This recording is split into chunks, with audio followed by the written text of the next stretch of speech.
విశాఖ జిల్లా గాజువాకలో నామినేషన్ల దాఖలు అంశం కాసేపు ఉద్రిక్తకు దారితీసింది.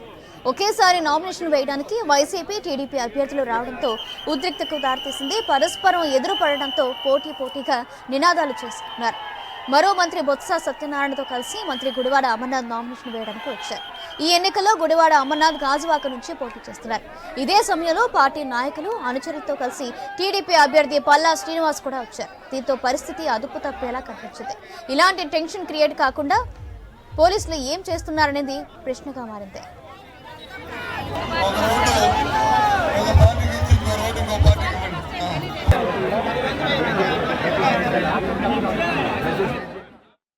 రైట్, ఇదే విషయానికి సంబంధించి మా డిప్యూటీ ఇన్పుట్ ఎడిటర్ వాసు అందిస్తారు. వాసు, సౌజన్య, గాజువాకలో మంత్రి అమర్నాథ్ నామినేషన్ కాస్త గందరగోళం ఉద్రిక్తత కూడా దారితీస్తుందని చెప్పొచ్చు.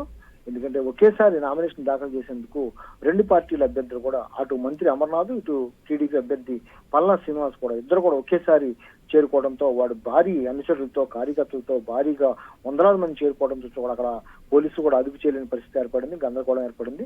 ముఖ్యంగా ఎలక్షన్ కోడ్ ఉల్లంఘించారు ఇరు పార్టీలు కూడా అని పరస్పరం ఒకరిపై ఒకరు ఆరోపణ చేసుకోవడం జరిగింది. పోలీసులపై కూడా ఆగ్రహం వ్యక్తం చేయడం జరిగింది. మనం చూడొచ్చు విజుల్లో చాలా మంది వైసీపీ నాయకులు పోలీసులకు కూడా హెచ్చరిస్తున్నారు, టీడీపీ వాళ్ళని ఎందుకు రానిచ్చారు ఇటువరకు అని. టీడీపీ వాళ్ళు కూడా అదే విధంగా నినాదాలు చేసే పరిస్థితి కనిపిస్తుంది. మంత్రి అమర్నాథ్ బొత్స సత్యనారాయణతో కలిపి నామినేషన్ వేసేందుకు రావడంతో ఆ సమయంలో అందరూ కూడా జై జగన్ నినాదాలు చేయడంతో వాళ్ళు కూడా జై చంద్రబాబు అంటూ కూడా నినాదాలు చేయడం కొంత గందరగోళం దారితీసింది. పోలీసులు కూడా అదుపు చేయలేని పరిస్థితి.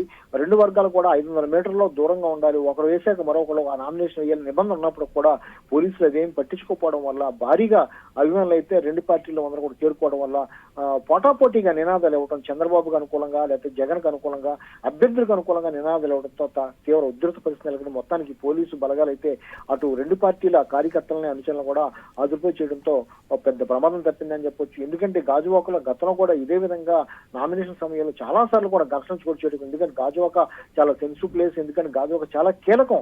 ఇప్పుడు అటు టీడీపీ కానీ లేదా ఇటు వైసీపీ కానీ ఎట్టి పరిస్థితుల్లో కూడా గాజువాక దక్కించుకోవాలని పోటీ పడుతున్నాయి. అటు నుంచి టీడీపీ నుంచి పల్లా శ్రీనివాసరావు కూటమి అభ్యర్థిగా పోటీ చేస్తున్నారు. మంత్రి అమర్నాథ్కి ఆఖరి నిమిషంలో గాజువాక ఇవ్వడం జరిగింది. దీంతో అందరూ కూడా చాలా సీరియస్ గా తీసుకుని గాజువాకను గెలిపించుకునేందుకు తాపత్రయపడుతున్నారు. ఇందులో భాగంగానే భారీగా అనుచరులు చేరుకోవడం, రెండు వర్గాలు కూడా ఒకేసారి చేరుకోవడంతో తీవ్ర ఉద్రిక్త పరిస్థితి దారితీస్తుంది. సౌజన్య, రైట్, థ్యాంక్ యూ వాసు.